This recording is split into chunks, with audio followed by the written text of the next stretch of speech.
اگر میں تم سے یہ پوچھوں کہ آخری دفعہ صدقہ تم نے کب دیا تھا تو شاید تمہیں یاد بھی نہ ہو، لیکن میری یہ ویڈیو دیکھنے کے بعد تم آج سب سے پہلا کام یہی کرنے والے ہو۔ صدقہ رد البلا ہے۔ نبی کریم صلی اللہ علیہ وسلم کی ذات اقدس میں ایک خاتون حاضر ہوئیں اور انہوں نے آ کر کہا کہ یا رسول اللہ، میرا بچہ بہت بیمار ہے، آپ اسے کوئی تلقین فرمائیے، مجھے کچھ بتائیے جس سے وہ ٹھیک ہو جائے۔ تو آپ نے فرمایا کہ بی بی جاؤ، جا کر ایک بکرا صدقے میں دو۔ وہ خاتون واپس آئی وہاں سے اور اس نے صدقے میں ایک بکرا کیا، لیکن چند دن بعد وہ دوبارہ حاضر ہوئی اور کہا کہ یا رسول اللہ، میرا بچہ ٹھیک نہیں ہوا، وہ ابھی بھی بیمار ہے۔ تو آپ نے دوبارہ اس کو فرمایا کہ جاؤ، جا کر ایک بکرا اور دو۔ دوبارہ کہا انہوں نے۔ وہ دوبارہ گئی، اس نے دوسرا بکرا بھی دیا، حتیٰ کہ وہ چھٹی مرتبہ وہ واپس آئی، اور جب آئی تو نبی پاک صلی اللہ علیہ وسلم کے پاس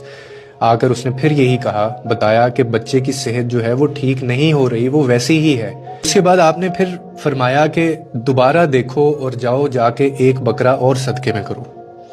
اب اس کے بعد جب وہ واپس گئی نا، تو اس بار اس وسوسوں نے اس کو گھیر لیا، یا لوگوں کی باتوں نے اس کو گھیر لیا، یہ شیطانی جو ایک سوچ ہوتی ہے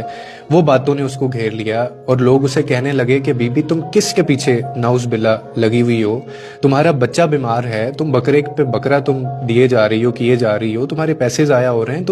تمہارے پاس کفن دفن کے بھی پیسے نہیں ہوں گے، تم جا کے اس کے کفن دفن کا انتظام کرو۔ تمہیں نظر نہیں آ رہا کہ اس کی جو صحت ہے وہ ٹھیک نہیں ہے، یا وہ مر جائے گا ایسے ہی، اور آخر میں تمہارے پاس ایک بکری بھی، یہ آخری بکری ہے جو تم ذبح کرنے لگی ہو، اس کے پاس تو پیسے ہی نہیں ہوں گے تمہارے پاس، اسی لیے بہتر ہے کہ اس کو بیچ کے اس کے کفن دفن کا بندوبست کرو۔ اب وہ خاتون اس دفعہ باتوں میں آ گئی، اور باتوں میں آ کر اس نے وہ جو بکرا تھا وہ نہیں دیا۔